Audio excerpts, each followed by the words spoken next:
አሰላሙ አሌይኩም ወረህመቱላሂ ወበረካቱ። እንዲሁም ክርስቲያን ወገኖች ሰላም ብያለሁኝ። በያላችሁበት ሰላማችሁ ብዝዝት ይበለልኝ። ውድ ሀገሬ ልጆች እንዲሁም የቻናሌ ተከታታዮች ላይክ፣ ሼር፣ ሰብስክራይብ በማድረግ አበረታቱኝ። የምታበረታቱኝ እህት ወንድሞቼ ከልብ አመሰግናለሁ። ኑሩልኝ። ዛሬ ደግሞ በሌላ ቪዲዮ ብቅ ብያለሁኝ ማለት ነው። የህልም ባሌን ባገኘሁት ክፍል 8ን እየመጥቻለሁኝ። እናንተም ደግሞ ላይክ፣ ሼር፣ ሰብስክራይብ በማድረግ አበረታቱኝ ማለት ነው። የኔ ወዶች ክፍል 8 በ15 ቀን ውስጥ ሊያገባ እንደሆነ ነገራት። አዩ እንደዚህ አዝናና ተስፋ ቆርጣ አይቻት አላውቅም። እያለቀሰች መሄድ ያለብኝ አለች። እኔና ነቢ አይናችን ፈጠጠ። ንግግሯ ድንገታዊ ሆኖ አስደነግጦናል። የየየት አለች ነቢ ፈጥና። እስካሁን አባቴ ለኔ ብዙ ዋጋ ከፍሏል። ከዚህ በኋላ እዚህ ሁኜ ደስታውን አላጨናግፍም። ደስተኛ ህይወት መኖር ይገባዋል። አክስቴ ጋር ሄጄ ለመኖር ወስኛለሁ። እዛ ሰርቼ እኖራለሁ ብላ ውሳኔዋን አሳወቀችን። ሀዩም እንደ ኢክሩ ልትለየን ነው። በቃ መለያየት የህይወት አንደኛው መርህ ነው እንዴ? አልቅሽ አልቅሽ አለኝ። ግን አልቅሽ ላስለቅሳት አልፈለኩም። አባቷም መሄዷን ቢሰማም ግን በአንድ ልጁ ጨርሶ መቁረጥ አልቻለም። ሁኔታዎችን አመቻችላት። በየወሩ 3000 ብር እልክልሻለሁ። በግል ትምህርት ጀምሪ። እዚህ መቆየት ላንቺ ጥሩ አይደለም። ጓደኞችሽ ሲሄዱ ብቻሽን ስትቀሪ የሰው አፍ የበለጠ ያሳምምሻል። መሄድሽ ለአንቺም ለውጥ ነው ሲላት ንግግሩ ብርታት ሆናት። አሁን አባቴን እከሳለሁ ጠንክሬ እየሰራሁ እማራለሁ ብላ አመነች። ሀዩ አክስቷ ጋር ሄደች። እኔና ነቢ ብቻ ቀርተናል። ዩኒቨርሲቲ አንድ ላይ እንዲደርሰን በዱዓ በረታን። ግን የአላህን ፍቃድ አላገኘንምና ነቢያት አዲስ አበባ ዩኒቨርሲቲ ደረሳት። እኔ ደግሞ አርባ ምንጭ ዩኒቨርሲቲ ደረሰኝ። ኢክሩ ዳዕዋ ተቀባይነት አግኝቶ እዛው ወሎ ዩኒቨርሲቲ ደሴ ከተማ ደርሷታል። ኢክሩ ከመማር ይልቅ ባሏን መንከባከብ መርጣ ነበር። ግን አንዋር መማር አለብሽ የሚል አቋም ስላለው ለመማር ተገደደች። ግን ሶስታችንም ቢዝነስ ኤንድ ኢኮኖሚክስ ውስጥ ነን። ከነቢ ጋር አንድ ላይ መሆን ስናስብ ይባሳለ ሀገርህን አትልቀቅ ሆነና ነገሩ በፍጮት እንኳን እንዳንሰማማ አድርጎ አራራቀን። መራር ሀዘን። ሀያትና ነቢያት ድጋሜ የህይወት አዙሪት አገናኘቻቸው። አሁን የዩኒቨርሲቲ መግቢያ ቀን እየተጠባበቅን ነው። ሀዩ እንደሄደች ብዙም ሳትቆይ ጫማ ቤት ስራ እንደጀመረች ነገረችን።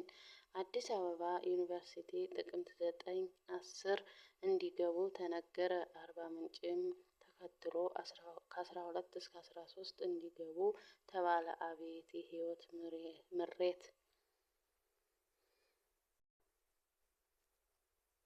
ከሚወዱት ሰው መለየት እንዴት ያንገሸግሻል! ነቢን ከሸኘሁ ከ3 ቀን በኋላ እኔም ጉዞ ወደ አርባ ምንጭ ጀመርኩ። ሁሉም ነገር አስጠልቶኛል። ከጓደኞቼ ከቤተሰቦቼ ተለይቼ ህይወትን ለብቻዬ ልኖር ተገደድኩ። ከዚህ በኋላ ማንንም ላልላመድ ለራሴ ደጋግሜ ቃል ገባሁ። ግቢ እንደገባን ሰውን ማሳቀቅ ስልጣኔ የመሰላቸው ህንጻ ላይ ተንጠልጥለው የሚገባውን ተማሪ በጠቅላላ ፍሬው ጦጣ እያሉ ይጮሃሉ። እንኳን ሊያሸማቅቁኝ ይቅርና ምናለ ፊት ለፊት የሆነው ባጋጨኋት ብዬ ተመኘሁ። ግቢ ብንገባም ትምህርት ቶሎ አልተጀመረም። ውይይት፣ ድብርት፣ አዳዲስ ሰዎች፣ የተለያዩ ብሔረሰቦች ስብስብ። ማንንም አያውቅም። ሰው ላለምድ ምያለሁ። ብቸኝነት መርጫለሁ። የቤተሰብ ጓደኞቼ ናፍቆት እረፍት ነስቶኛል። ለካ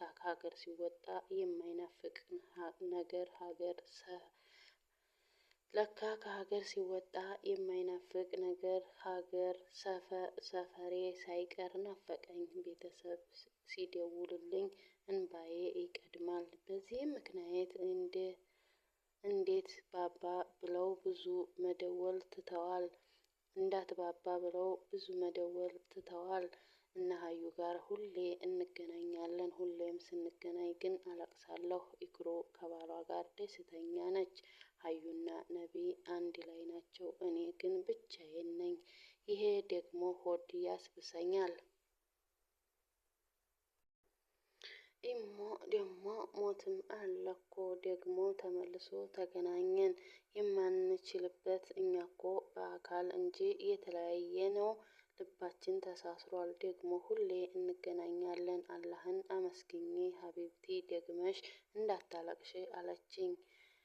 ኢክሩ ይህን ስትለኝ የባሰም አለ ለካ ብዬ ጌታዬን አመሰገንኩ። ልቤም ተረጋጋ። አሁን እኔ አለሁ ብዬ ውስጤን አሳመንኩ።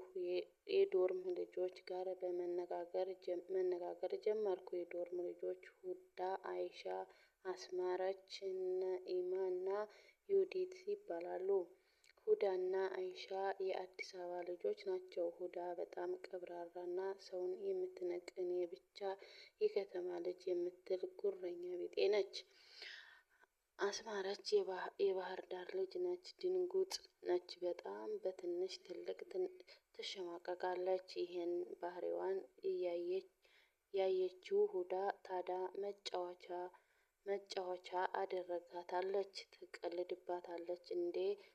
አንዴ ባለባበሷ አንዴ ባነጋገሯ እየተከታተለች ታሸማቀቃታለች።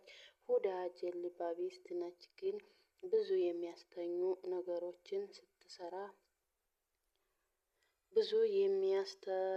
ነገሮችን ስትሰራ አያታለሁ። የሙስሊም አደብ የላትም። ላታይታ ብቻ የምታስመስል ልጅ ነች።